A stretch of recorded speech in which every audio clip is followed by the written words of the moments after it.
receber o professor Flávio Vamos começar. Graduação em Ciências Biológicas pela USP, doutorado também pela USP, e é professor doutor da USP. Ele atua nos temas de ecologia descritiva de comunidades bentônicas de substrato consolidado, com ênfase no levantamento padrões de habitat e monitoramento de longo prazo dos efeitos de eventos extremos do hidrodinamismo. Ele tem atuação na educação ambiental relacionada aos ecossistemas marinhos, incluindo a criação, aplicação e avaliação de modelos de atividade com essa finalidade. Então, professor, seja bem-vindo e pode dar início. Oi, bom, primeiro agradecer mais uma vez, né, mais um convite para participar aí com vocês, é muito bom, acho que é uma honra. E o Catazes, eu acho que é um ponto, né, Tupinambás, né, a Estação Ecológica Tupinambás, eu sou velho, eu chamo o Catazes ainda, mas deixa eu marcar a hora aqui para não falar demais, só um segundinho. Opa, então, quer dizer, o meu contato com o Catazes é muito antigo, né, da época do Fausto, de 1984, 85, foi a primeira vez que eu fui mergulhar o Catazes, e então, na época que a Marinha ainda fazia exercício de tiro, você ia com a Marinha, não sei, hoje deve estar bem diferente. Então, eu gosto muito da Kellen, acho que a Kellen, pessoa que levantou aí as coisas da Kellen, e a Marli, que veio antes dela, eu tenho uma admiração muito grande pelas duas, que levantaram muito a administração, dinamizaram, né, tudo em Alcatrazes, né? Então, é um prazer estar com vocês. Agora, então, me apresentando um pouquinho, né, além de conhecer o Alcatrazes há bastante tempo, eu sou mergulhador há muito tempo, me formei em mergulho em 1971, curso de caça submarina e escafandria da CM. Agora eu sou um dos mergulhadores mais velhos que eu conheço, talvez o mais velho. Eu brinco com a Marli Simões, que é a primeira instrutora do Brasil, que ela é uma mergulhadora muito antiga, né? Mas eu também sou. E eu sempre gostei de biologia marinha, eu fiz biologia, comecei a trabalhar com algas marinhas, então entrei no departamento de botânica, aí fiz taxonomia, cultivo de algas, aí fui para ecologia marinha, né? E depois, no começo do milênio, 2001, graças à influência de uma aluna, que é a Biba, que mora em Ubatuba hoje em dia, eu comecei a trabalhar com educação ambiental, que eu nem sabia o que era. Era algo assim. A gente começou a trabalhar em Anchieta, né, que foi o começo do projeto Trilha Subaquática, e na época a gente não sabia o que era, a gente punha as nadadeiras lá e levava turista para passear. E aí a gente teve algumas experiências que você não tem na graduação da USP, por exemplo, que é a gente sair chorando da água, né? Muita gente saiu com um sorriso, assim, um sorrisão, né? Aquele sorriso incrível, né? Você dizia, puxa, a pessoa gostou mesmo dessa primeira experiência dentro da água. Na época a gente ia resgatar de barco, tinha umas coisas que não eram muito boas, e aí pegava, né? Era mergulho livre, e a gente trabalhava até com quem não sabia nadar, uma plataforma de segurança, né? Trabalho até hoje, e, bom, enfim, foi mais ou menos essa sequência. Aí eu comecei a me informar sobre educação ambiental, né, e acabei me tornando, né, pela ausência de pessoas melhores, um especialista, né, de educação ambiental marinha. Acabei sendo coordenador de educação ambiental da Rede Bentos, né, que é a rede de monitoramento de hábitats bentônicos do Brasil. Então, conheço alguma coisa, estou procurando estudar, mas, como eu disse, antes de começar a palestra, eu estava comentando, sou um grande especialista, mas dá para conversar a respeito, né? E publicou muitos trabalhos em educação ambiental, deve ter uns 30 trabalhos publicados, mais ou menos. Então, tem uma experiência dentro da trilha subaquática. Aí eu tive essa interação com o grupo do Chile, que trabalha com filosofia ambiental. Então, essa parte de educação ambiental, a parte de ética, por exemplo, é muito importante, né? A parte filosófica, né, embasa toda a educação ambiental e o que a gente deve fazer para ter uma educação ambiental realmente efetiva. Então, eu vou começar falando, vou dar uma palestra um pouco técnica para vocês, né, que é o curso que a gente dá lá na USP, né? Então, vou projetar aqui. Está aqui.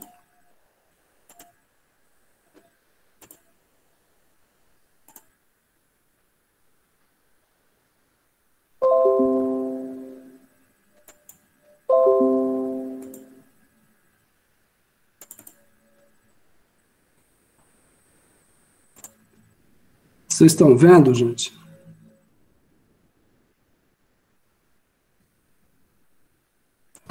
Sim, Flávio. Então, a educação ambiental, então, tem uma série de embasamentos conceituais,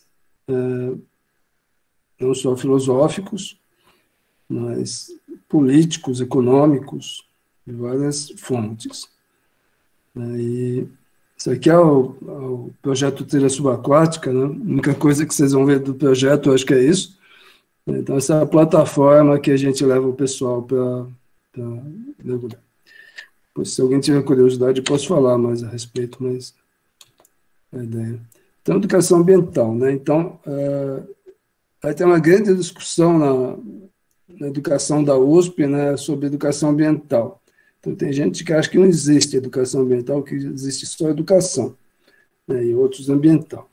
Então, isso aqui a gente vai pular. Então, o que seria educação ambiental? Educar, então, isso é do dicionário. Educar é informar, transmitir e praticar conhecimentos objetivando mudanças, né? Mudanças comportamentais e estruturais no individual ou coletivo, né? E ambiente pode ser entendido como lugar, parte de um todo, de maior amplitude, chamado espaço, algo aberto, geral, indefinido. Então, dessa definição vem a primeira coisa que muita gente não considera, e hoje as coisas estão melhores, mas educação ambiental não é educação na natureza, né, no mar. Educação ambiental pode ser na sua casa, na cidade, né? Educação ambiental é uma educação que tem as bases conceituais aplicáveis no seu dia a dia, a cada momento, e deve ser aplicada a cada momento. Então, eu gosto, se você pegar uma definição mais, não sei se dá para ver, porque talvez esteja pequeno, mas se você pegar uma definição mais técnica de educação ambiental, por exemplo, desse trabalho do Zob, a COTE de 2000, fala exatamente a mesma coisa, mudança de valores, princípios e atitudes, né? E isso aí está baseado, na realidade, no tratado, não sei se vocês conhecem, mas no Tratado de Educação Ambiental para Sociedades Sustentáveis e Responsabilidade Global, que surgiu durante a Rio 92, né?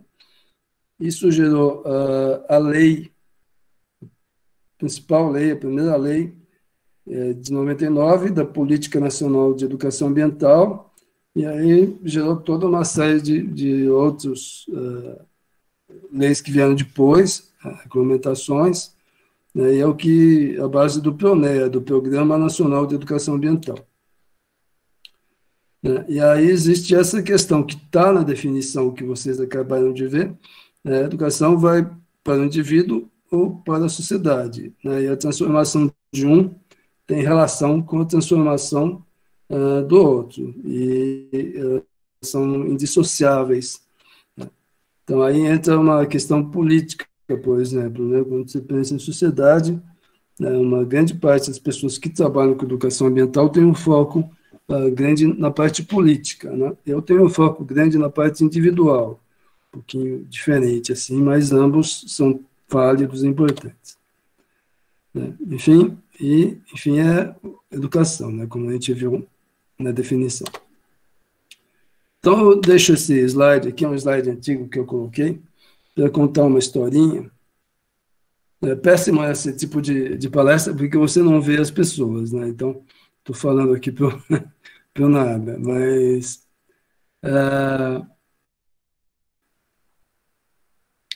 então, eu deixei esse slide, mais do que as palavras que estão aí, né, para colocar algumas coisas, né, como eu vivi, né? Então, eu ia para Mongaguá, que é na Praia Grande, em 1960 e poucos, que eu lembro, em 1962, 63, a gente passava uma rede, né? Meu pai gostava de passar rede, né? E vinham baldes de peixes, né? baldes de peixes. Tinha que trazer peixe para São Paulo congelado, e aí dar para as pessoas, porque você não dava conta, né? No ano 2000, a gente passava a rede, né? A gente passava, não, eu fui lá para o Mongaguá e fiquei acompanhando o pessoal passando rede. Eles pegaram um peixe, né? A minha mulher, a Silvia e a Carolina, que estão aí, elas estão assistindo, elas lembram disso, né? Um peixe, né?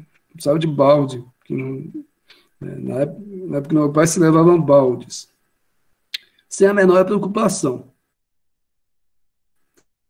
Então, os conceitos eram totalmente diferentes na década de 60 do que são hoje, né? Então, houve uma grande evolução, né? Mas houve uma percepção também, né? A partir do uso dos recursos naturais, a gente começou a usar esses recursos, e essa percepção veio surgindo, né, inicialmente com questões locais, né? Então, os impactos regionais extremos. Então, um exemplo disso é a região de Santos, né, que teve impacto na Baía de Santos. Então, Baía de Santos eu trabalhei, minha iniciação científica foi lá. Então, a quantidade de algas pardas, né, diminuiu drasticamente, sobrou uma espécie que é a padina. Todas as outras algas pardas, sargaço, tudo mais, desapareceram, né? Então, a biodiversidade diminuiu, mudou completamente, né, o ecossistema de costão rochoso. E o ecossistema terrestre também, vocês lembram que a Mata Atlântica ficou muito degradada, a ponto de se temer que toda a encosta descesse sobre Cubatão, né, com resultados econômicos, né, que se preocuparam mais, muito importantes. Então, houve um trabalho para reflorestar a região, com sucesso, mas com um empenho muito grande. Mas, então, esses impactos regionais foram percebidos. Mas, mais ou menos na década de 70, né, vários grupos de cientistas, entre eles aqueles que participavam do Clube de Roma, né, começaram a pensar em impacto global. Foi quando eu estava fazendo faculdade, né, se começou a falar em camada de ozônio, se começou a falar em aquecimento global e em resfriamento global. Então, haviam grupos de cientistas que achavam que ia esfriar muito, outros que iam esquentar muito, e se falava, já se sabia da camada de ozônio.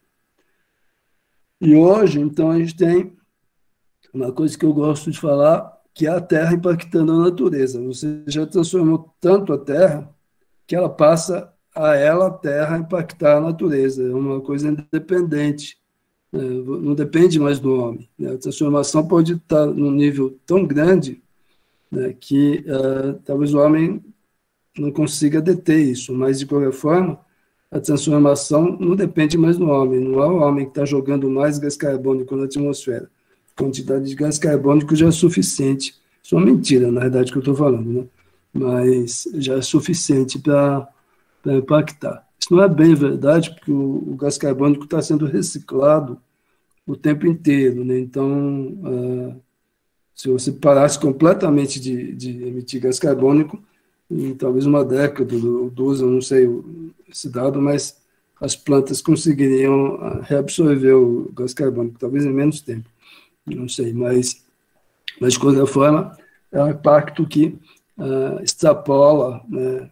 E aí surgem mecanismos de feedback, como o metano, que está no fundo dos oceanos, né? Que pode ser liberado. Se isso for liberado, e se já estiver sendo liberado, é um mecanismo que aí não tem fim mais, porque vai liberar uma quantidade de metano que é maior, em termos energéticos, do que todo o petróleo, toda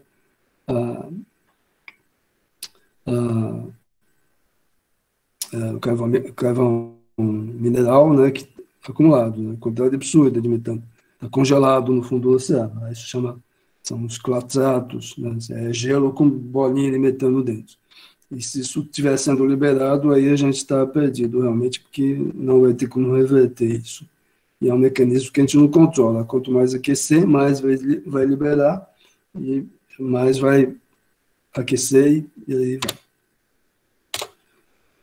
vai. Em função dessa consciência que foi surgindo ao longo da minha vida, na realidade, né, houve fases aí de pensamento conservador, que eu gosto de tratar, que eu acho muito importante, né?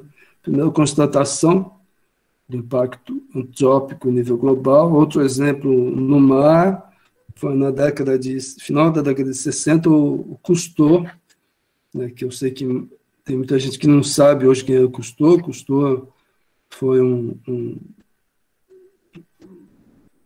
gênio do mar. Na realidade, ele desenvolveu desde filmes sobre o mar, o equipamento de mergulho e uma série de pesquisas, inclusive biológicas. Ele não era o forte dele, né, e fez grandes expedições. Na época da década de 70, tinha uma série um seriado de televisão que passava, que fazia sucesso no mundo inteiro, que eram viagens do Cousteau, onde ele ia para vários locais do mundo e mergulhava e mostrava principalmente a vida marinha. Mas o Cousteau, ele denunciou que o oceano estava coberto por uma camada de óleo em todas as suas partes, né, em todo o planeta, né, isso na década de 60. Então, essa constatação, mais ou menos dessa época, essas constatações. E aí a gente veio para uma segunda fase, que é a fase de legislação e vigilância, onde se criou regras e restrições, né, e leis, né, que foi uma coisa muito importante, né, mas que é uma coisa que, obviamente, como a gente conhece, né, observa bastante, não resolve, né, porque você não pode impor a lei para uma população inteira. Se toda a população não acredita em determinadas coisas, ela simplesmente não vai seguir a lei, né. Você põe o fiscal para vigiar, mas o fiscal também não vai seguir a lei, porque ele não está convencido, né, e uma lei, na realidade, ela tem que ser usada para normatizar as coisas, as pessoas saberem como agir, e para punir em casos de exceção, mas não em casos que são a regra. E, para isso, surgiu a visão, né, sobre a necessidade da transformação individual e social. Ou seja, você tem que educar o indivíduo para que ele queira, né, ele perceba que a proteção, né, da natureza, falando de uma maneira bem ampla, né, a proteção da natureza é uma coisa necessária. E aí surgiu a educação ambiental, né? Então, na década, a educação ambiental surgiu na Rio 92, né, como educação ambiental mesmo, né, bem estabelecida, né? Mas a origem da educação ambiental é bem mais antiga, né? Então, no Brasil, né, eu acho que eu vou pular. Não, aqui tem no mundo, na verdade. Eu tinha que ir lá no Brasil, se slide está errado, desculpe. Mas aqui tem uma mistura, na realidade. Mas, então, o que a gente teve, eu vou projetar tudo. né, uma série de conferências, né, Conferência de Estocolmo foi a primeira, depois de Tbilisi foi muito importante, né, onde se definiu nessa conferência, se definiram, né, os indicadores de educação ambiental que a gente tem até hoje, os indicadores conceituais. E aí eu vou pular essa parte de detalhes. Na Constituição de 1988, essa Constituição que a gente tem agora, já existia, né, a menção à educação ambiental, promover a educação ambiental em todos os níveis de ensino e a conscientização pública para a preservação do meio ambiente, né? Mas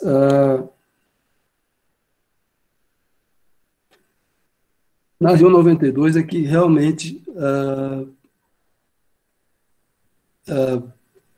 com o Tratado de Educação Ambiental, é que aqueles conceitos que tinham sido discutidos antes, né, se estruturaram, né, e surgiu a Carta Brasileira de Educação Ambiental. E a partir disso, em 99, surgiu a lei. Se vocês, isso num curso de graduação, quem fez o curso aqui, né, deve ter feito isso, eu mostro o Tratado de Educação Ambiental e a lei, né, que é muito parecida. A lei, na realidade, é o tratado, né, transformado em lei. Então, ele segue, basicamente, o que está escrito no tratado. Então, as bases da educação ambiental no Brasil, principalmente, são essa lei,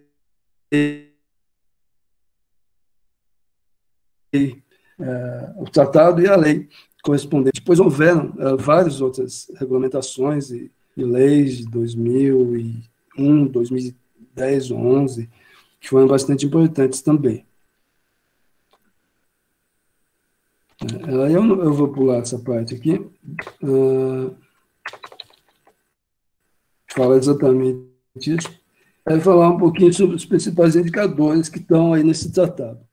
Primeiro, sobre e aí isso norteia uma coisa que a gente chama hoje, né, que está num trabalho de uma autora que chama Salvé, uma autora canadense, né, de 2004, se não me engano, ou 2005, não lembro. Se vocês quiserem, eu passo para vocês, que são vertentes de educação ambiental, né? Então, são maneiras de se encarar a educação ambiental. Então, um tipo de educação ambiental, ou um indicador conceitual, eu prefiro falar dessa forma, é que a educação ambiental é holística, né? A educação ambiental, ela é holística, eu diria, no sentido de abordar todos os aspectos, né, relacionados à educação. Então, por exemplo, o aspecto social, né? Então, a educação ambiental não lida só com o meio ambiente, mas ela lida com o aspecto social que influencia o meio ambiente.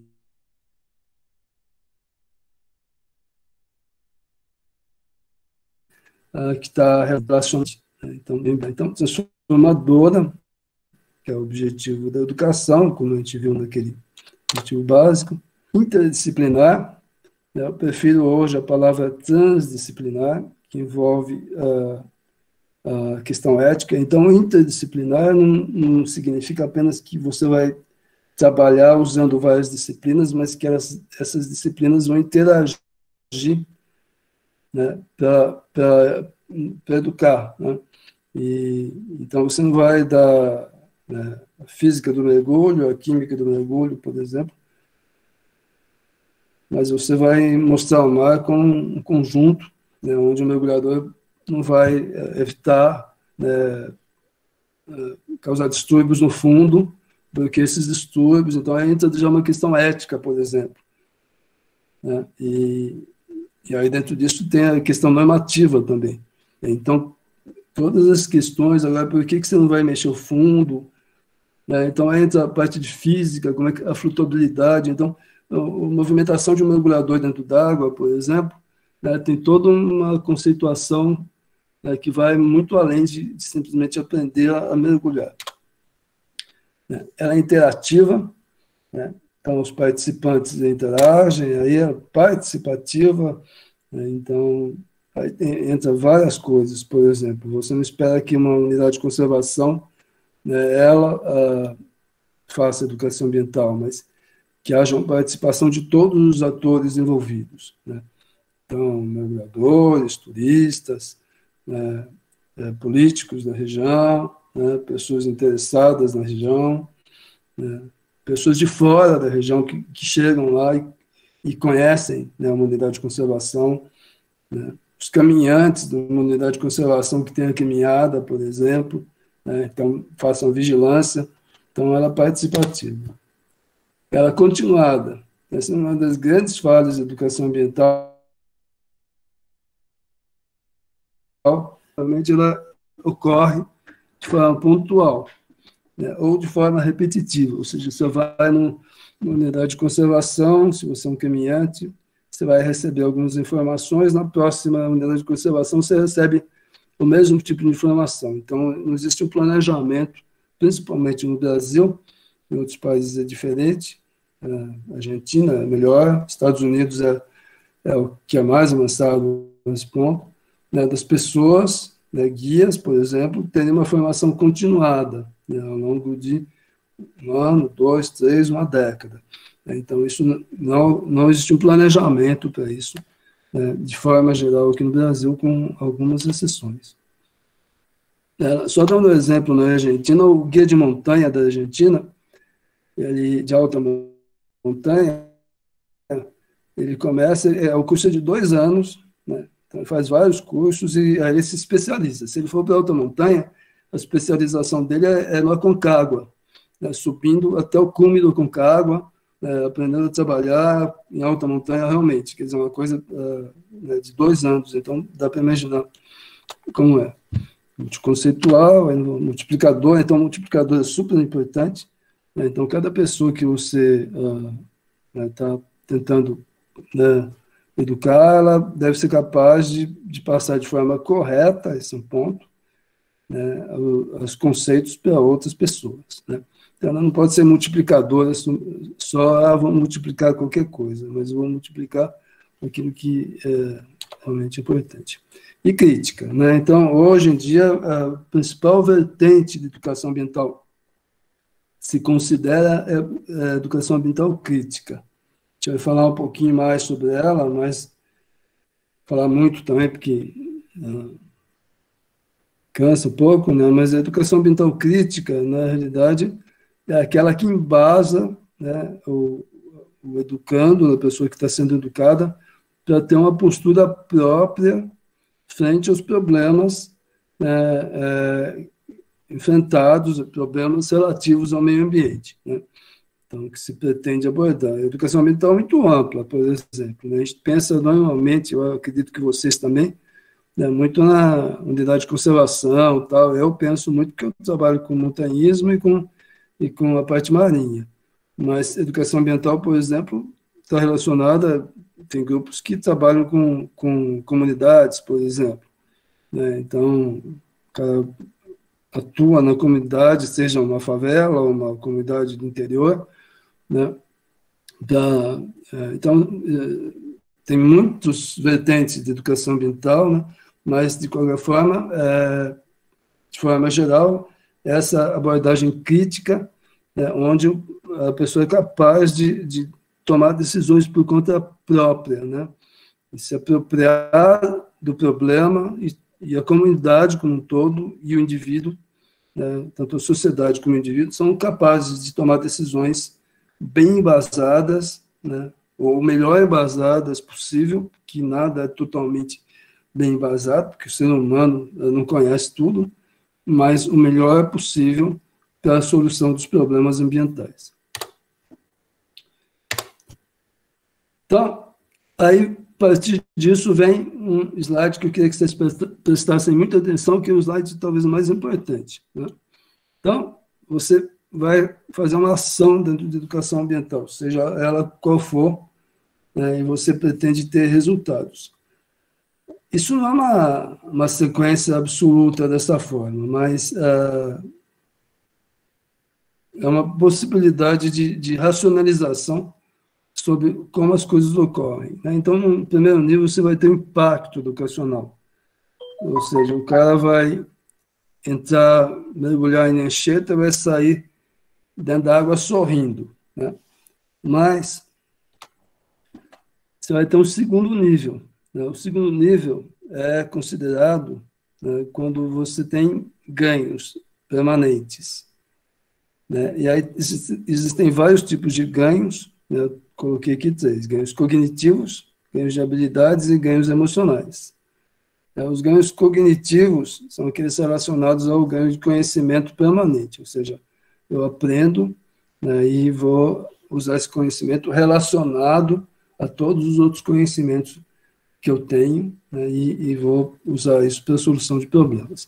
Então, isso, na verdade, é o aprendizado conceitual, né, a gente pode chamar, né, sobre como as coisas funcionam. Então, no nosso caso, um exemplo é como é o funcionamento, a dinâmica, né, do ecossistema de Costão Rochoso em Alcatrazes, né, como isso funciona, né, que organismos estão lá, são naturais e quais são exóticos, né, quais são invasivos, né? Então, exóticos tem muito, mas invasivos tem poucos, como coral-sol, né? Mas são muito problemáticos, né? Quanto tempo leva um talo de sargaço para crescer? Né? É melhor dar um chute no sargaço com a minha nadadeira ou num tropiometra, que é o lírio do mar, né? Qual que vai regenerar mais rápido, né? Qual que vai sofrer mais danos, né? Quanto tempo leva um peixe, né, para atingir um determinado tamanho? Então, esse tipo de habilidade. Do que depende aquele peixe para a alimentação dele? Bom, poderia dar um outro tipo de ganho, que é o que eu falei antes, e que é o que normalmente aparece, e que a gente se preocupa muito, é o ganho emocional. Então, né, você leva uma pessoa. E aí eu conto uma história, né, da Marli Simões, que eu contei antes, que é a primeira mulher instrutora do Brasil. Tem gente aí que eu já vi que conhece a Marli. E a Marli tem um jeito de ensinar que é único, né, que é inexplicável, assim. E eu mesmo demorei a perceber, mas depois fui percebendo. Isso começou com um repórter da Globo, em Anchieta, né, que era o cinegrafista, ele queria mergulhar, foi fazer a filmagem, queria mergulhar. Foi mergulhar, aí o cara voltou chorando. Aí eu estava na mesa de inscrição das pessoas, né, ele voltou chorando, falei, bom, esse cara é doido. Bom, depois eu descobri quantas pessoas a Marli fez sair chorando da água. O cara chora dentro da água, né? Na hora que está subindo, o cara já está chorando, de emoção. Então, esses ganhos emocionais são muito importantes, né? E muito perigosos também, né? Então, os ganhos emocionais são utilizados, né, em comerciais, né, propagandas, né, de várias maneiras para manipular as pessoas, né? Então, o que é mais importante, o ganho emocional ou o ganho cognitivo? Os dois são importantes, né, mas aí entra a educação ambiental crítica, né? Só o ganho emocional é um ganho que não leva a nada, porque você não consegue, né, fazer com que a pessoa, né, tenha uma reflexão crítica sobre o ambiente. Ela passa a achar o mar lindo, ela vai proteger o mar, né? Mas se disser que tem que pôr um recife artificial lá no meio do mar, vamos jogar um ônibus em Alcatrazes. Ela vai dizer que lindo, vai ficar cheio de peixinhos. Aí não vai ter condições de avaliar se isso é bom ou se é ruim. E nem vai ter esse treinamento para ter uma postura crítica. Então, o ganho emocional, só que muitas vezes a gente acha importante, que é essencial, porque se você não gostar do ambiente, né, e não gostar da pessoa que está te levando, e não gostar, né, isso já quebra toda a educação. Mas aí tem o ganho cognitivo. Uma vez que você esteja convencido que você tem que conservar, aí entram os ganhos de habilidade, que é o terceiro aqui, né? Você tem que receber condições, né, para fazer aquilo que é o melhor para o meio ambiente, né? Então, os ganhos de habilidade são super importantes. Então, um ganho de habilidade que eu gosto de falar é o minimalismo, né? Então, gastar menos, consumir menos, né? Então, com isso você tem ganhos pessoais, né, de não ficar tendo que correr atrás de dinheiro para comprar coisas caríssimas, né? Você economiza mais. E o meio ambiente também tem uma grande vantagem. Então, esse é um exemplo de ganho de habilidade. E o terceiro nível é o nível das alterações individuais. Então, uma vez que o cara tenha ganhos, ele vai mudar, né? Então, ele vai se transformar. Então, a educação realmente chega onde ela queria na transformação. Você pode ter transformações comportamentais, né? Então, não jogo mais lixo, né, na praia, sei lá, um exemplo assim. E transformações éticas e de valores, que são transformações mais profundas, que vão influenciar alguns ou inúmeros comportamentos da vida da pessoa, né, que são os ideais, né? E isso aí está relacionado com as alterações sociais, né? Então,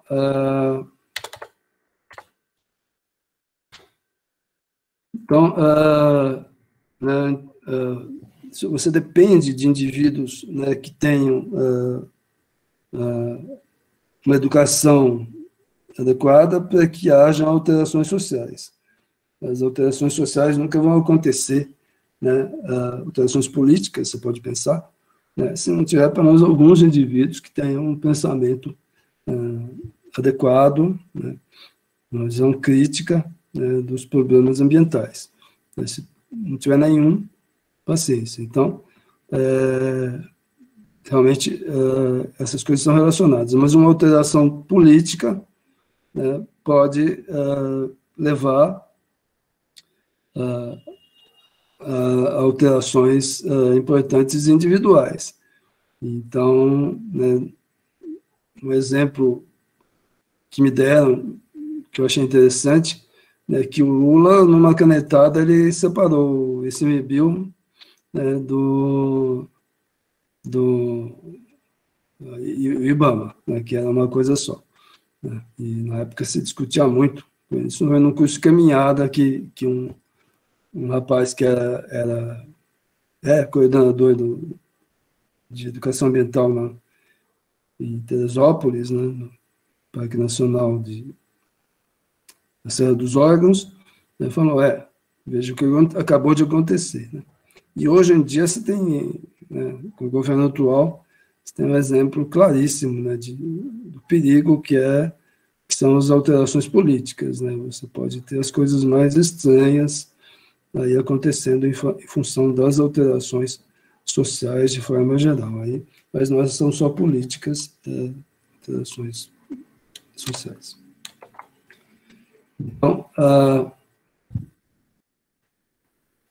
bom, parar um pouquinho de projeto. Talvez tenha alguém ainda aqui. Opa, tem algumas pessoas, que bom.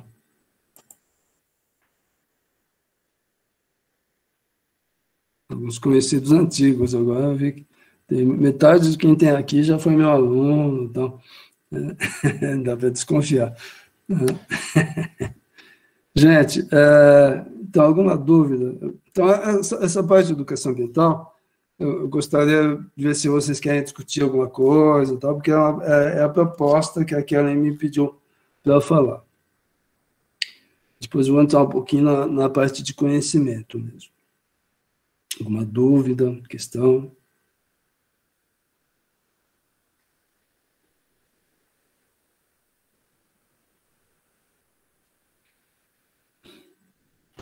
Deixa eu abrir o chat aqui que eu estou perdendo as coisas.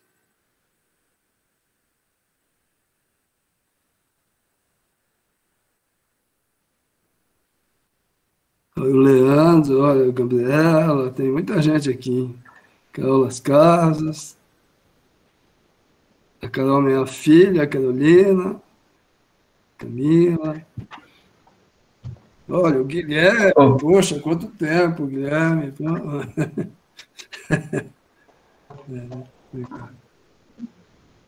Então, ô, Flávio, eu tenho uma pergunta. sim. Sem ficar entrando, sem tentar entrar muito nessas discussões de nome, né? Educação ambiental, divulgação científica, interpretação ambiental, assim, ficar viajando muito nisso, né?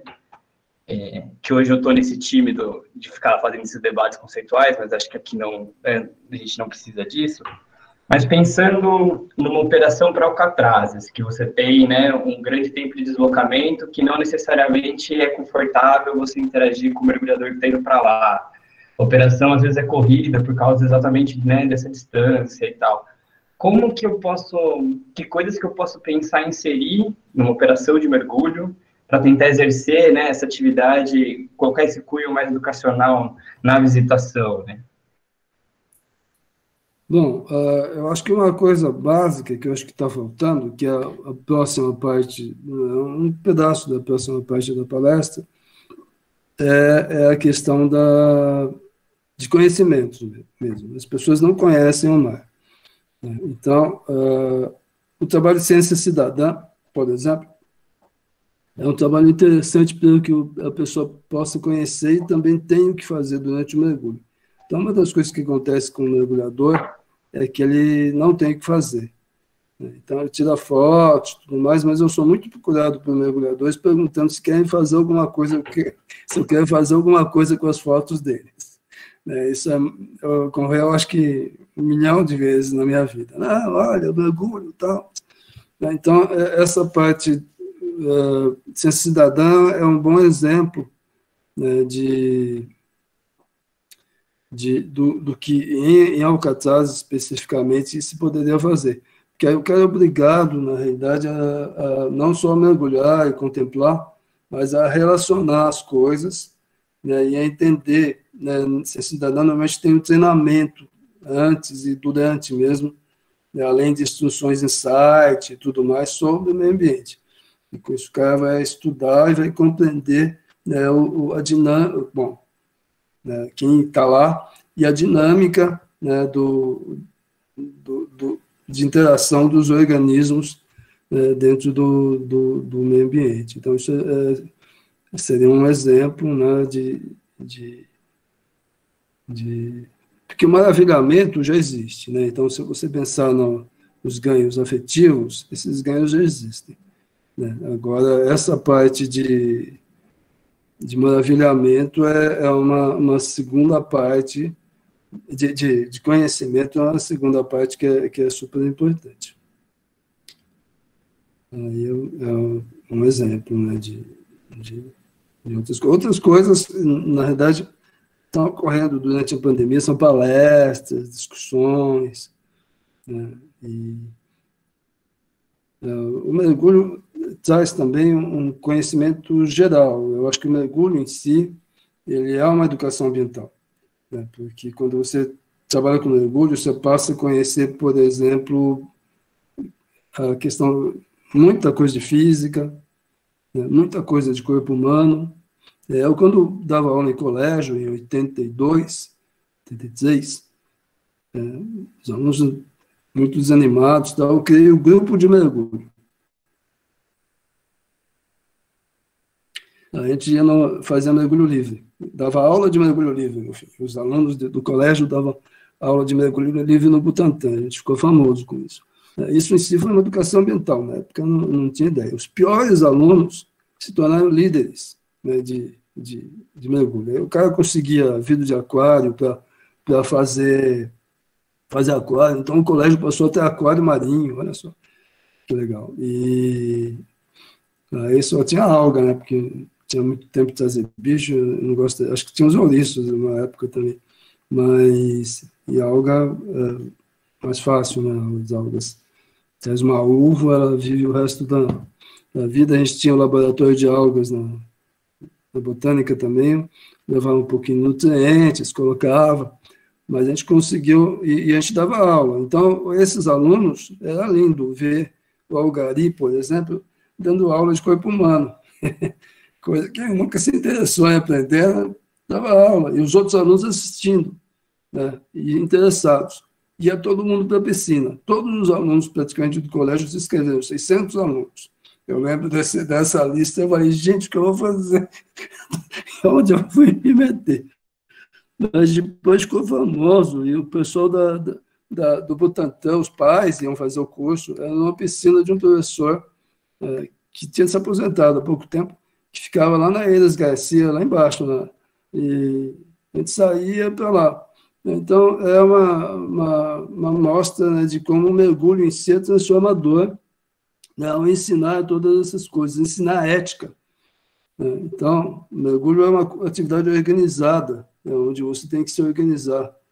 Então, esses exemplos de educação ambiental, eu acho que as pessoas não pensam, eles dizem, não, isso não é educação ambiental, é educação, ensinar as pessoas a terem uma rotina, terem padrões, seguir esses padrões, né? Além de todo conhecimento sobre o mar, né? Conhecimento sobre preservação. Então, né, essa coisa de não tocar, né, não era assim. Quando eu fiz o curso, era curso de caça submarina e escafandria. Então, o que você tinha que fazer é ir lá, né, era um narguilé de fluxo contínuo, você põe na boca, as bolhas ficavam saindo, né, desespero para usar aquilo lá. Mas o que você tinha que fazer era ir lá, com o seu arpão, pegar a maior quantidade de peixe que você pudesse, né, empilhar os peixes, e um bem grandão assim, tirar uma fotografia. Né? Então, essa era a lógica do mergulho. A lógica do mergulho começou a mudar, e aí entra a educação ambiental, com a chegada aqui no Brasil do Álvaro Vilar Moreira, né, em 1980.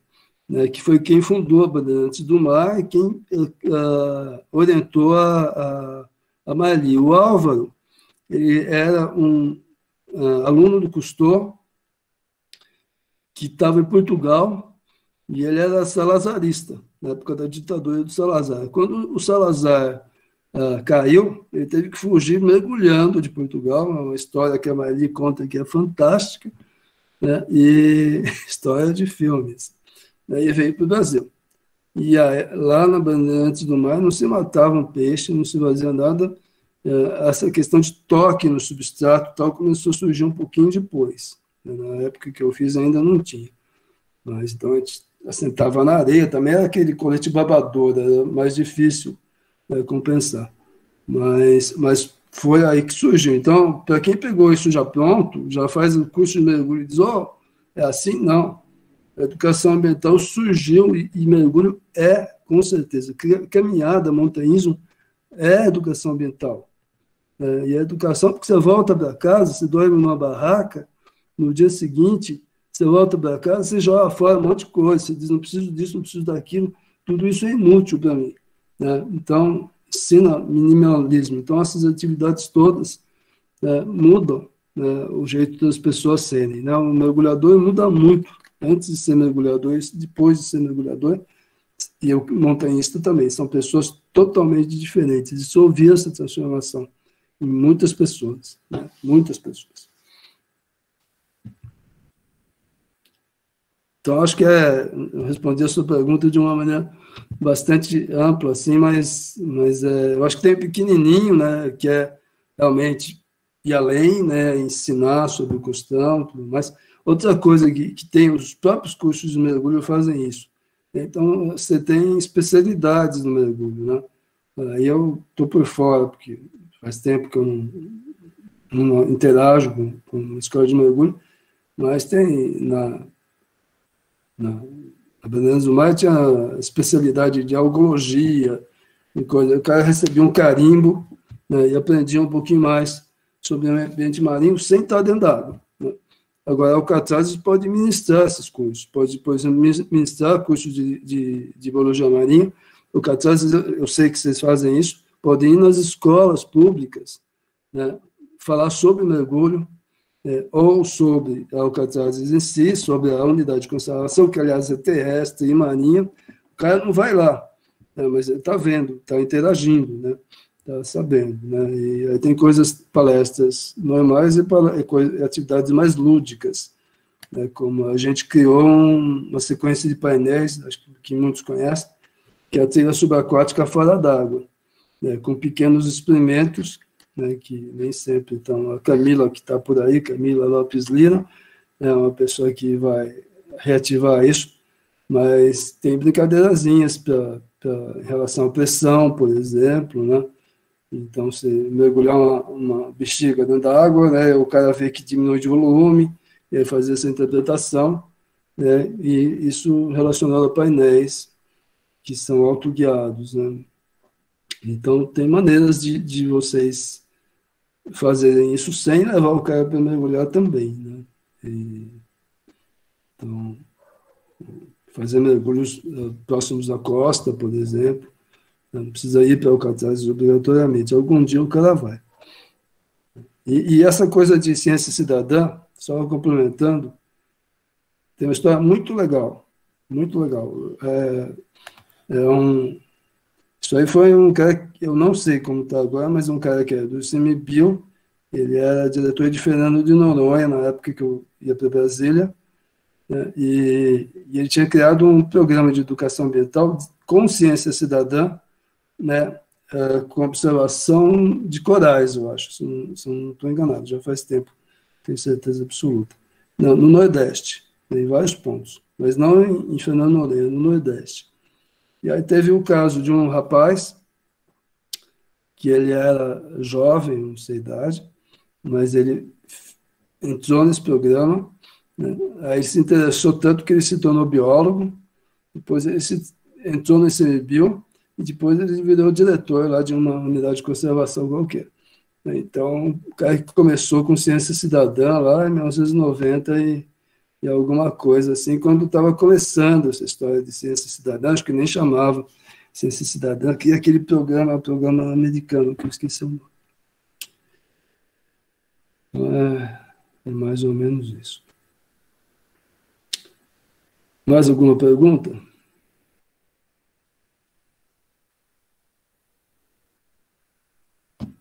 Bom. Tranquilo. Então, vou para a segunda parte da minha palestra aí, que é, bom, falar um pouquinho sobre o que não se conhece, né? Então, a grande crise hoje, né, é que a gente não conhece o mar, né? Então, não conhece por dois níveis. No nível de pesquisa. Então, tem ambientes que são totalmente desconhecidos, não se sabe nem que existe.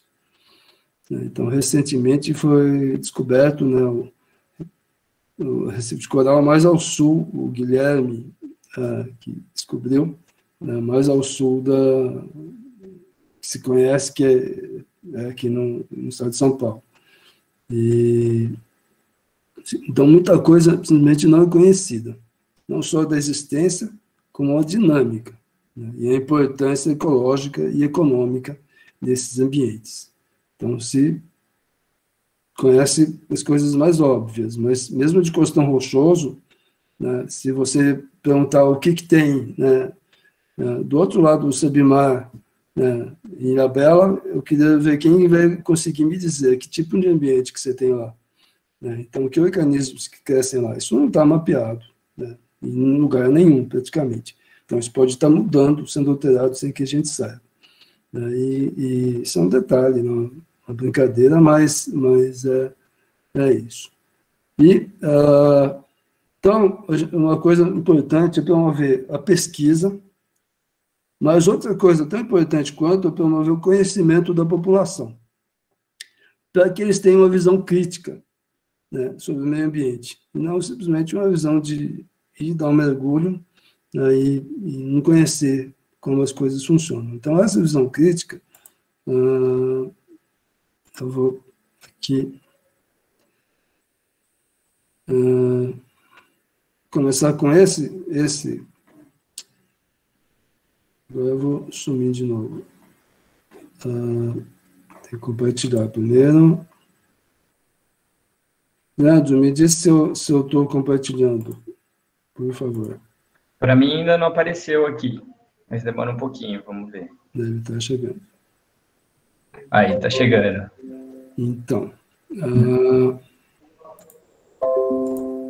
Então, a história aqui, e a minha linha de pesquisa, eu estou como diretor de um parque em São Paulo, que é terrestre, mas assim que eu saí, a minha linha de pesquisa vai para esse lado, em função dessa questão. Vocês lembram que em 2019, né, teve o derrame, né, de óleo, o maior derrame de óleo, né, na costa brasileira. Né? E aí tem uma imagem, e a gente percebeu que um ambiente, né, que chama bancos de rodolito, né? Então, aí eu já pergunto para vocês, quantos de vocês conhecem os bancos de rodolito? Estava sendo possivelmente extremamente impactado, e nem a imprensa, nem o governo, né, nem os técnicos do ICMBio estavam falando nada, nenhuma palavra, zero, sobre os bancos de rodolito. E, em função disso, a gente fez alguns experimentos, né? Bom, isso já tinha sido feito, né? A Natália, na UFABC, ela faz essa pergunta há 10 anos, né? Então, ela perguntou para 810 alunos de biologia, olha, de biologia, de 2001 a 2019, se as pessoas conheciam o banco de rodolito. Né? Já tinham ouvido falar o nome. Então, questão 1, se tinha ouvido falar o nome, ninguém tinha ouvido falar o nome. E, obviamente, ninguém conhecia como aquilo lá funcionava quando ela descrevia o ambiente. Então, em função disso, a gente fez outro experimento que está em andamento, e sobre a pergunta, desculpa, está em inglês aqui, né, mas sobre quais ambientes você escutou e que ambiente você está vendo na imagem. Né? Então, manguezais quase todo mundo acerta, Recifes de coral muita gente já ouviu falar, mas não acerta quando vê uma imagem. Costão rochoso, acima de 75%. Praias arenosas, muita gente tinha ouvido falar, né, e relaciona o nome com a imagem. Bancos de rodolito, né, quase ninguém. Né, então, abaixo de 25%. Então, pouca gente ouviu falar e menos gente ainda relaciona com a imagem. Então, uma coisa muito grave. É melhor do que a Natália obteve, porque a Natália ninguém conhecia, ninguém relacionou. Isso pode ser relacionado porque são um experimento preliminar que eu mandei para conhecidos meus, talvez alguns de vocês tenham divulgado isso, então pode ser que tenha alguma influência aí de pessoas que trabalham comigo e conhecem os bancos de rodolito. Mas, então, isso é uma coisa muito séria. Né? Em função disso, a gente passou a trabalhar com hábitats bentônicos da costa atlântica e austral da América do Sul, que é um projeto que eu devo levar para frente a partir de agora. Né? E a segunda parte da palestra, então, eu vou falar um pouquinho sobre esses ambientes, mais 5 minutos. Então, se você considera a costa da América do Sul, né, você tem, pela classificação desse autor, que é o Spalding, tem várias classificações. Né? Em ecorregiões, né, você tem 5 províncias, grandes províncias, e 16 ecorregiões, que são essas aqui, né, todas, e se você pegar a ecorregião que a gente está, que é essa 180, é a região sudeste brasileira, que chama. Né? E aí você vai até regiões aqui embaixo, que são extremamente frias, que são...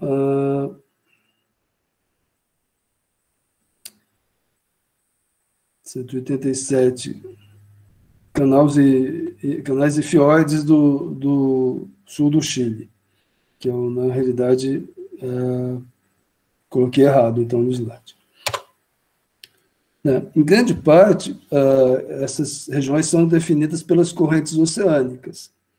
Então, na nossa região, você tem duas correntes que são super importantes, né? Uma corrente é a corrente das Falklands, que é a corrente fria, que vem do sul, na verdade, aqui a ACAS, sei bem a relação da ACAS com a Falklands, é a mesma coisa ou não, e uma corrente quente, que é a corrente do Brasil. Isso não é simples assim, isso é cheio de subcorrentes e tudo mais, mas essa é uma tendência geral dessas correntes. O que acontece? Essa corrente fria, ela quando chega na região de Florianópolis, aproximadamente Santa Catarina, ela passa a existir mais submersa, debaixo da corrente quente. Então, ela vai aflorar em Cabo Frio, aqui mais para o norte. Mas ela continua correndo aqui pelo fundo, influenciando a plataforma continental do Espírito Santo, por exemplo. Então, a gente só tem algas gigantes na região do Espírito Santo, a mais ou menos 100 metros de profundidade, né, que são do gênero laminária, que tem vários metros de comprimento, porque tem essa corrente fria. Então, é o único local do Brasil que tem algas gigantes. Por cima corre essa corrente quente, né, que é a corrente. Então, essa é uma coisa que influencia muito, né, o que ocorre ou não em termos de distribuição geográfica, né, que está relacionado à temperatura, mas também está relacionado ao tipo de substrato. Então, em algumas regiões, você tem muito substrato magmático, né, então, rocha magmática, que é a nossa região de São Paulo. Então, mas no resto não tem. Então, aqui em São Paulo, realmente as montanhas, né, se aproximam do mar e chegam no mar, na realidade, e aí você tem rocha magmática. Onde não tem, ou você tem substratos lodoso, ou vocês vão ver outros tipos que eu vou mostrar agora. Então, em função, não disso, mas em função, dentro dessas ecorregiões, você tem diferentes tipos de ambientes, né? E aqui eu selecionei os que são os principais, que estão sendo monitorados, né, de forma permanente pela Rede Bentos, Rebentos. A Rede Bentos é a rede de monitoramento de hábitats bentônicos do Brasil. E aí você tem os fundos submarinos vegetados, as praias arenosas, que pouca gente que é leigo considera um ecossistema, embora conheça, mas não acho que é um ecossistema, costões, manguezais, bancos de rodolitos, recifes, estuários, entre outros. Mas se você considera... Então, por exemplo, aí eu vou perguntar para vocês, é um desafio, né? Então, aqui você vê que está mais coloridinho, né? Então, esse ambiente mais colorido, né, com cores mais fortes, essas são as ecorregiões que eu falei, né? E aqui, esse é um tipo de ambiente. Aqui no vermelho é outro tipo. Que ambientes são esses? Que ambientes são esses? Quem é capaz de me dizer que ambiente que é o vermelho e que ambiente que é o verde? Você vê que tem bastante aqui, daqui para o norte, né? Do Rio de Janeiro para o norte, e na região do Caribe tem muito esse ambiente vermelho. E esse ambiente verde aqui no Brasil tem muito na costa de São Paulo. Então, essa é uma pergunta que eu deixo para vocês. Vou responder em seguida. Se alguém quiser interromper e responder, também, por favor. E uma segunda pergunta, mostrar esses slides e perguntar que habitat é esse. É um habitat só, um tipo de ambiente único. Você vê que ele tem umas fisionomias diferentes. Aqui, cada uma das fotos ele é um pouquinho diferente, né? Então, esse é o tipo de pergunta que a gente fez, né, para o pessoal, naqueles questionários, né? Então, mostrar a imagem, perguntar que ambiente que é. Então, que ambiente que é esse? Depois vocês veem se vocês acertaram ou não. Então, se pensar nesses ambientes, né, você tem no Brasil, você pode dividir em ambientes de substrato consolidado e substrato inconsolidado. né, consolidado, então, costões rochosos, recife de arenito, praias de cascalho, bancos de rodolito, floresta de kelpis, recife de coral, né, e de inconsolidado, esses são os principais, né, tem outros. Manguezais, praias arenosas, marismas e fundos vegetados. Né. Então, muitos deles são um pouco mais conhecidos, né, pelo menos o nome se conhece, né, mas não se sabe bem o que é o ecossistema, em muitos casos. Então, eu vou falar um pouquinho para vocês sobre os bancos de rodolitos. Então, vamos responder as duas perguntas. Bom, que ambientes são esses? Bom, esse aqui, que é predominante na costa, na oeste da América do Sul e na costa da Argentina, em algumas partes, e na costa brasileira, na costa sudeste, são os costões rochosos. Então, o tipo de ambiente onde você está tem alcatrazes. Né? E esse vermelho, começando aqui, são os recifes de coral. Você vê que tem uma interrupção aqui na região da Foz do Amazonas por causa da salinidade, mas que ocorre a partir do norte do Rio de Janeiro. Então, eu vou falar para vocês, hoje, né, de dois desses ambientes. Primeiro, o banco de rodolitos. Né? Então, infelizmente, eu não tenho uma forma fácil de fazer uma pesquisa aqui. Eu te perguntaria, né? Mas cada um de vocês sabe se já ouviu falar em banco de rodolitos ou não. Depois a gente pode fazer uma enquete aí para saber quem ouviu ou não, né?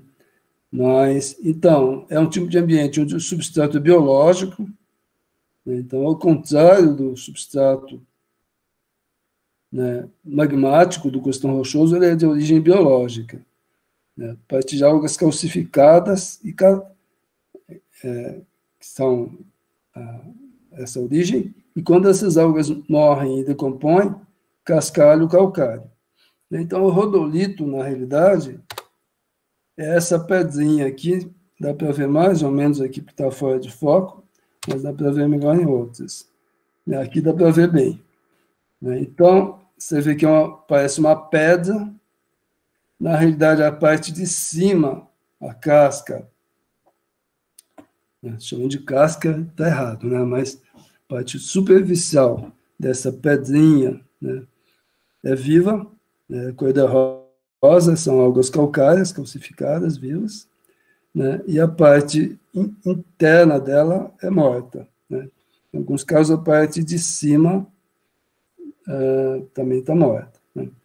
E os rodolitos, então, eles, além de ter isso, eles têm 1000 buraquinhos, né? Então, dentro desses buracos vivem uma série de organismos, poliquetas, por exemplo, né? Ofildoides, né?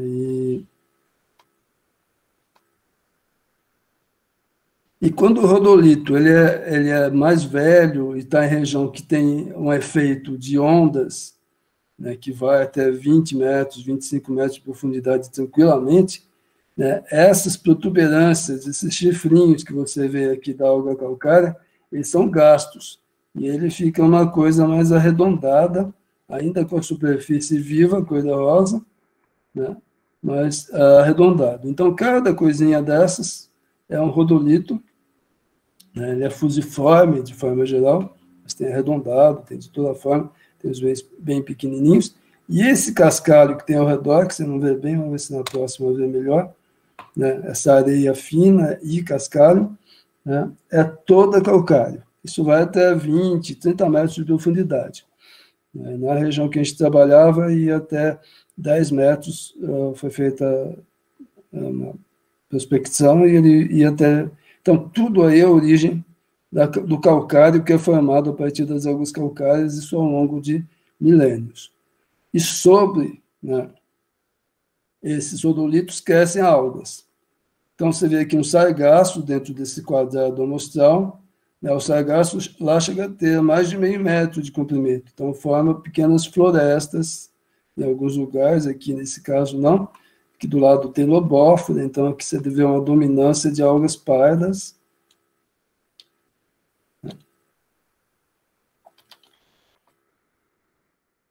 A distribuição, né? Aí entra, pô, o cara não conhece banco de rodolito. A distribuição, eles vão desde a ecorregião amazônica até a ecorregião magalhânica, que é o que eu escrevi errado, né? Que é lá no sul do Chile, mas com grande abundância onde? Vamos lá. Na nossa plataforma continental, a partir do Espírito Santo, do norte do Rio de Janeiro. Então, a partir dessa região do Rio de Janeiro, ela cobre grande parte da plataforma. Os sodolitos e as algas calcárias têm uma importância enorme, né, em abrolhos. Então, essa é uma diferença, né, de abrolhos de outras regiões coralinas, é que você tem, no meio da região de abrolhos, tem bancos de rodolitos em abundância, né, e cobre, então, é uma região que equivale a vários estados. Né, você observando a plataforma continental, vai até o Maranhão lá em cima, né, depois diminui a quantidade, mas é equivalente à nossa plataforma continental. Então, aí vocês veem a importância, como é crítico as pessoas não conhecerem nenhum nome. E quando você tem um derrame de petróleo, de um óleo pesado, que vai pelo fundo, que provavelmente está impactando, né, essas comunidades, você não tem a menor preocupação, né, sobre o que está acontecendo, né, com essas comunidades, não tem nada. Né? E a gente acabou publicando um artigo na Science, né, em função disso. Né? Eu fiquei implicado com isso vários dias e dias e acabei tendo essa ideia. Não, vou escrever um artigo para a Science denunciando para ter mais, mas não adiantou muita coisa, porque realmente a população em si não fica conhecendo. Os cientistas, né, eles já conhecem, na realidade, ou deveriam conhecer. Bom, então, essa estrutura dos bancos de rodolitos, essas algas que crescem em cima, servem de abrigo e alimentação de peixes. Então, aqui você tem, né, a importância, a profundidade, então, vai toda a plataforma continental, que vai aproximadamente de 2 a 100 metros, aí a gente não tem isso em detalhes, né? Tem importância ecológica na estruturação de hábitat, né? Essas algas e o próprio rodolito abrigam uma diversidade muito grande, são produtores primários, servem de refúgio e reprodução para muitos organismos, e grande parte do pescado ou se alimenta, né, diretamente dessas algas, ou indiretamente, né, e também desova lá, né, e lagosta, se tem muito lá, por exemplo, e para a regulação de carbono. Né. Então, a regulação de carbono é um caso muito sério aqui, onde o banco de rodolito, né, ele é formado de calcário. Né. O calcário, como vocês sabem, é carbonato de cálcio, então ele acumula carbono. Né. Então, de forma geral, esses depósitos de calcário têm uma quantidade imensa, né, de carbono, né, estabilizada lá no fundo. Com a acidificação do oceano, que está descrita aqui, né, o gás carbônico emitido, 25% do gás carbônico emitido, ele é absorvido pelo mar e sofre uma série de reações em ácido carbônico, íon bicarbonato, né, e liberam H+ no oceano, né, e com isso ocorre uma acidificação. Com a acidificação, né, o que acontece é que os processos de calcificação, de formação de carbonato de cálcio, se tornam mais difíceis.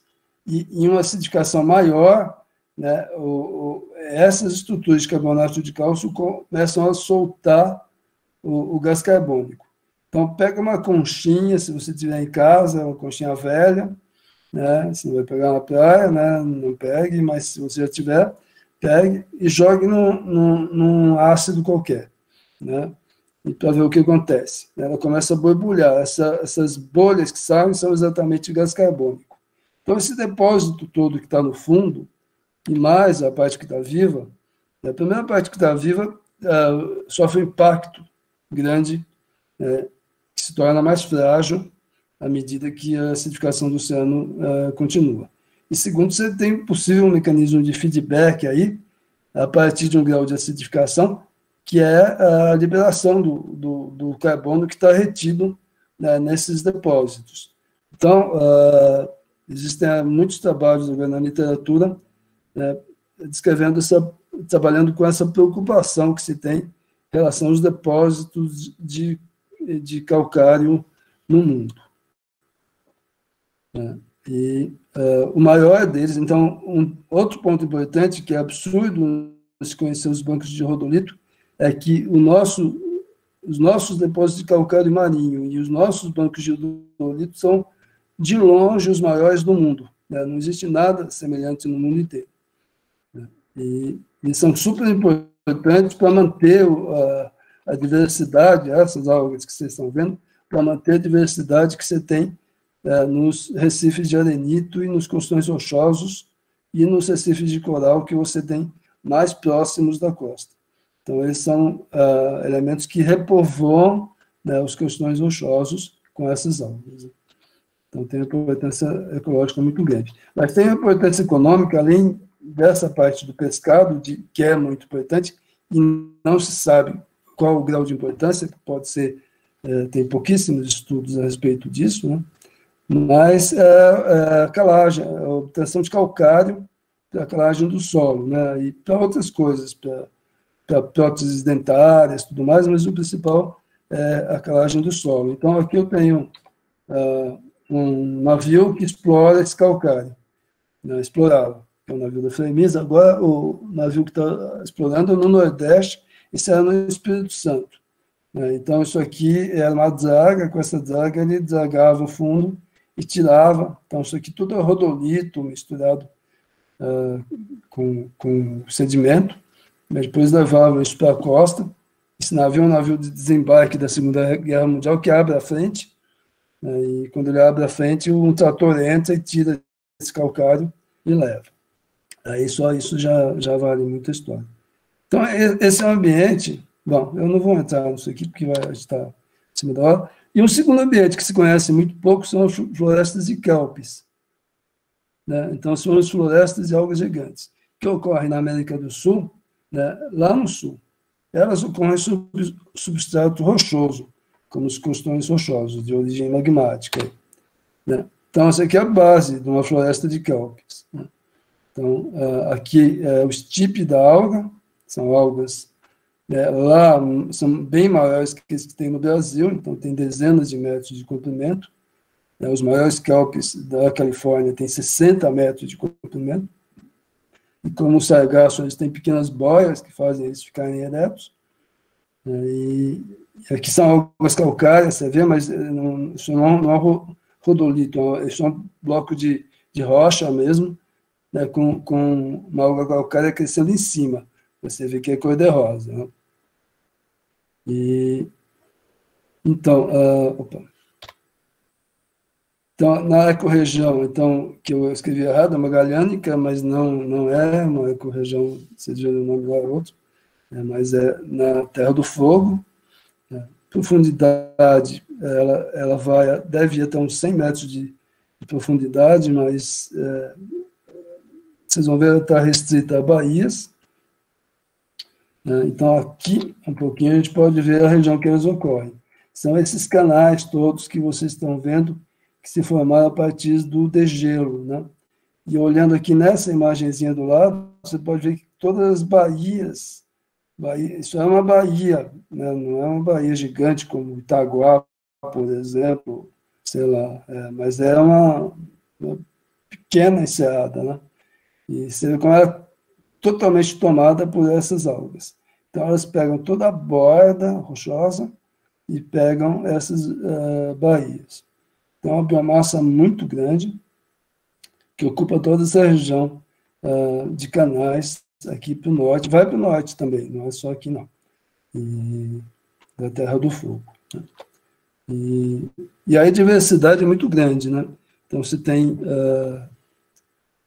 ontras, por exemplo, né, mas também tem aqui, né, cefalópodos e tal, mas o organismo mais importante da região é esse organismo, que é a centóia.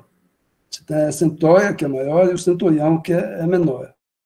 Centurião, né?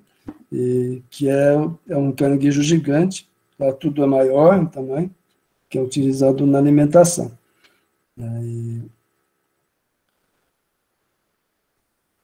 Então, a importância se tem como na estruturação de hábitat, como produtores primários, também como refúgio, reprodução de animais e de grandes animais, e regulação de carbono, porque eles têm uma grande biomassa, é uma floresta, uma grande biomassa de carbono contida lá. Então, mostrei esses dois exemplos, poderia falar dos outros, mas esses são os mais críticos, talvez, ou pelo menos dois bons exemplos, né, de como a gente conhece pouco os hábitats bentônicos da nossa região, né, que é a América do Sul. E, principalmente quem está no mar conhece os hábitats de vista, pelo menos, que estão próximos dele. Pode não entender como funciona e tudo mais, mas já viu um manguezal. Mas se perguntar para uma pessoa normal se ela conhece um banco de rodolito, né, ele não vai ter ouvido falar, apesar de ser um ecossistema gigantesco, com uma importância muito grande. Então, quando você fala em educação ambiental, que é o que a gente falou lá no começo, né, isso é muito importante, né, porque senão ocorre o maior derrame de petróleo, né, que já ocorreu no Brasil, né, e as pessoas, e ninguém se preocupa porque não conhece a existência, né, de um ecossistema gigantesco com o tamanho de estados, né, e pode estar sendo impactado, mas nem se conhece, então não se preocupa em nada. Né? Então, é isso que eu queria falar. E aí fica a mensagem de que não existe educação ambiental sem a educação clássica, onde você conhece como as coisas são, o que existe, como as coisas funcionam. Porque senão você vai ter educação ambiental de opinião. Olha, eu acho que é desse jeito aí. E aí isso não leva a nada, né? Leva só a enganos e se fazer qualquer coisa baseado em opinião pessoal. E a ciência ajuda muito, mas a ciência também tem que evoluir muito, né? Ter mais conhecimento para poder passar as informações. Professor, você pode repetir essa frasezinha que você falou, educação clássica, e você falou mais alguma coisa?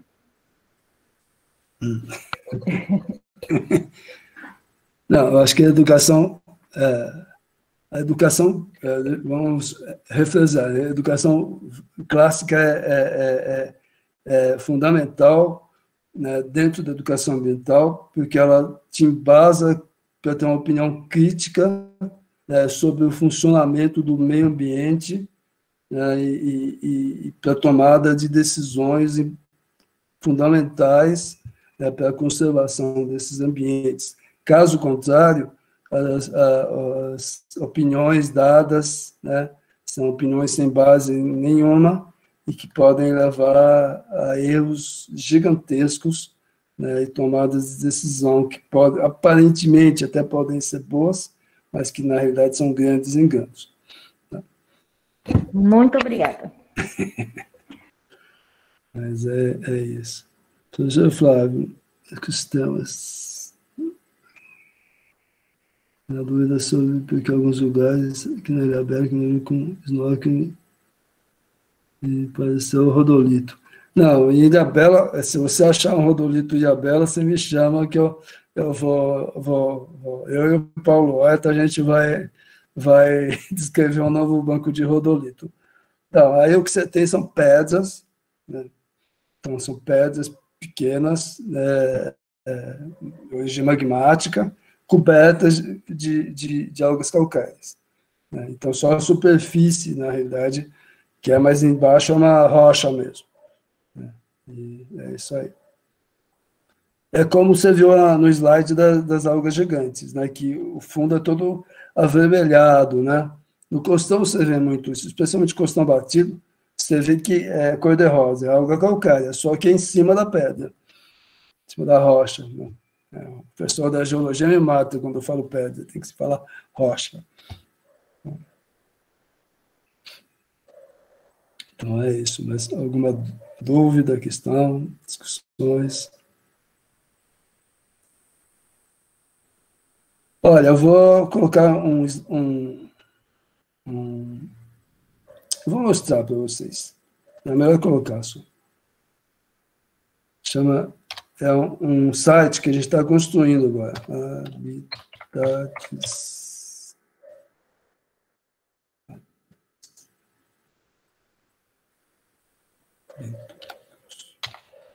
Ricos.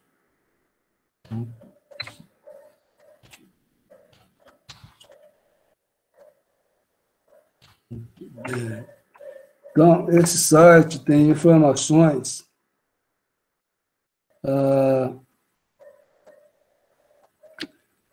esse site tem informações sobre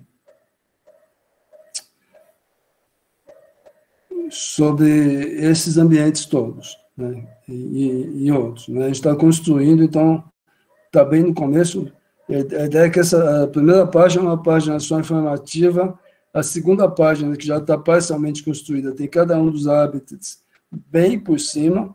Isso é mais para quem não conhece nada, público leigo, jornalistas, ambiente escolar. E agora a gente vai começar a trabalhar cada um dos habitats.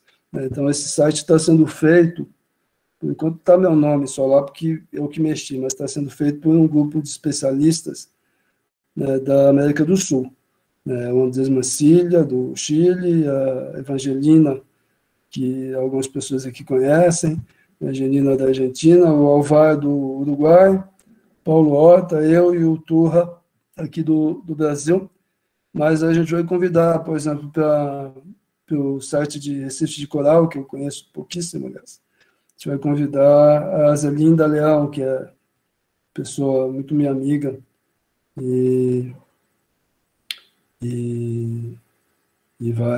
ela deve contribuir. Então, aos pouquinhos, vocês podem ir consultando esse site. Ele deve ampliar bastante, especialmente depois que eu sair da diretoria do Centec ano que vem. Eu vou me dedicar. Agora eu faço só à noite, nas horas de folga, para me divertir.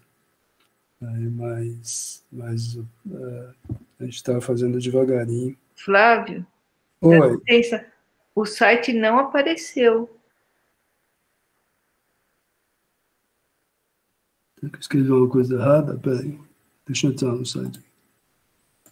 Vou deixar aberto. Eu vou mostrar para quem tiver paciência de ficar mais um pouquinho. Aqui para mim deu ok o site. Deu? Deu. É isso mesmo, habitatsbentônicos.ib.usp.br. Eu vou mostrar para vocês como é que está ele. Se tiver paciência, estou meio preocupado, vocês estão muito cansados, mas também quem quiser ir saindo, eu agradeço. Deixa eu compartilhar aqui agora. Deixa onde eu compartilho. Bom,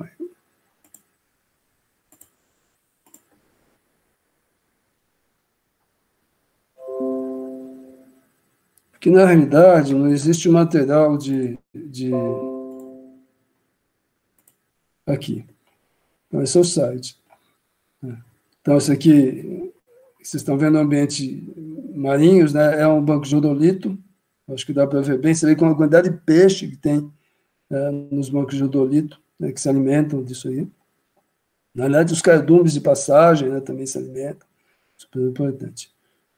E aí eu falo sobre Costão Rochoso, Recife de Arenito, Praia de Cascalho. Praia de Cascalho, por exemplo, é o Costão Rochoso que eles têm lá na Terra do Fogo. Terra do Fogo não existe Costão Rochoso. Existem praias com pedrinhas. Né? Então, e nessas pedrinhas, em cima das pedrinhas cresce um mexilhãozinho, que eu não sei se é bem mexilhão, mas é um bivalve. E com o bicho, ele liga essas pedras.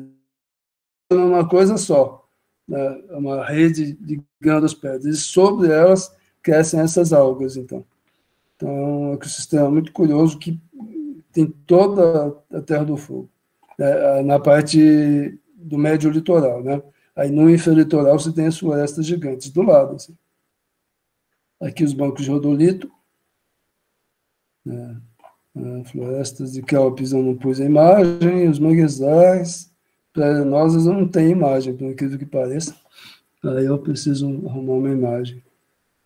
Mas não tem imagem digitalizada minha, mas alguém vai ter, né? Mas então esse é o site que a gente está criando. E eu acho que com o tempo vai ficar bem bacana. Por vídeos também. Espero que a Camila, que está aqui me vendo, e possivelmente a única pessoa que eu consultei até agora para me ajudar é a Camila. Então é isso, gente.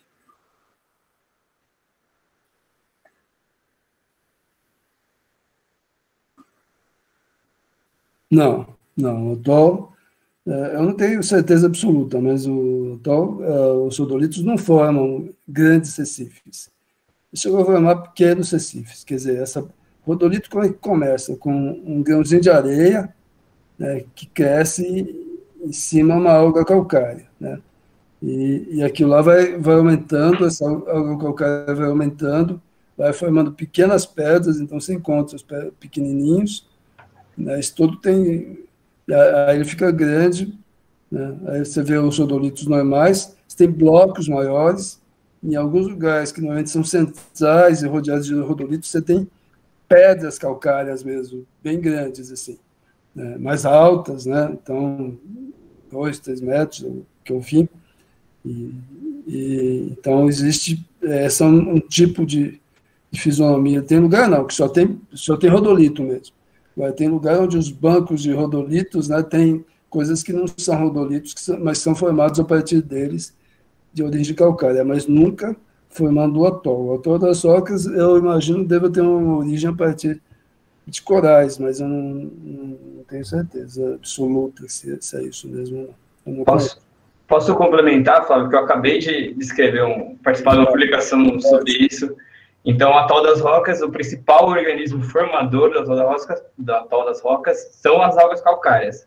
Só que é isso, é numa fisionomia diferente do que de rodolito.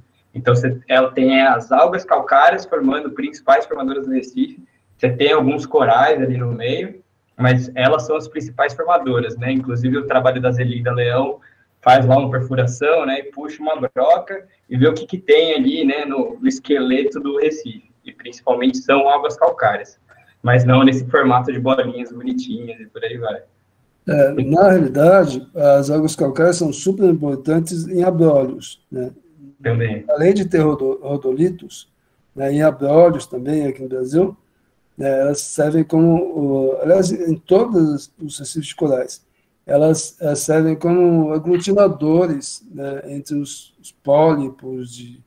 Eu não conheço, né, em detalhes, mas a Zelinda mesmo que me explicou isso, né? Então, elas têm uma grande importância, né, mesmo dentro dos recifes de coral, né? Então, que a gente normalmente desconhece, né? Eu mesmo desconheço, quer dizer, eu mesmo desconheço muita coisa, então eu acho que essa coisa do conhecimento sobre o mar é crítica, bastante crítica. Mas é isso. Legal, obrigado pela complementação, hein? Mas é legal saber isso também, né? Que provavelmente, então, no atol das Rocas, é isso, é um conjunto formado por corais, onde as algas calcárias agiram como sedimentadoras, né? Teria que ver melhor isso, mas provavelmente chutando... Nesse caso de atol das Rocas, elas são majoritariamente água calcária mesmo, assim. Tem pouco coral proporcionalmente para a relação de água calcária, não é? Que abrolhos você tem, né, uma proporção grande de esqueletos de corais e as algas juntos. Lá em Rocas é muito mais água calcária mesmo. Legal. Você falou que você publicou um trabalho sobre isso? Tá para sair um capítulo de livro daquela série da Springer. Do Banco dos Rodolitos? Na verdade, o capítulo que eu fiz parte foi sobre Recife de Coral. É que aí a gente fala um pouco de geologia de tudo, né? De todos os recifes. Eu estou no capítulo que é o Paulo que está coordenando de Banco de Rodolito. Estou com o Miguel do Sumido. Então são independentes, legal, muito bom. Então são dois independentes, legal. Que é da Springer também. Que eu fui escolhido porque eu acho que era o mais velho. Aí ele convidou. Você escreve aí qualquer coisa. Legal. Obrigado pela paciência de vocês. Aí, espero ter ajudado a pensar um pouquinho sobre como fazer educação ambiental, né? A gente faz educação ambiental no dia a dia, né? Nas conversas, no que a gente faz em cada ação, na realidade, a gente está fazendo educação ambiental. Essa palestra é uma ação de educação ambiental.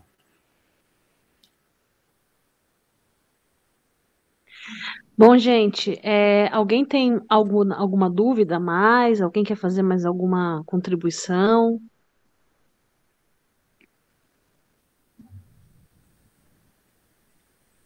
Bom, então, a gente vai encerrar essa palestra de hoje. Agradecer ao professor Flávio pela contribuição, sempre disponível. E a gente aqui no ICMBio estamos à disposição também para todos o que precisarem da nossa competência. E queria dar boa noite a todos e muito obrigada.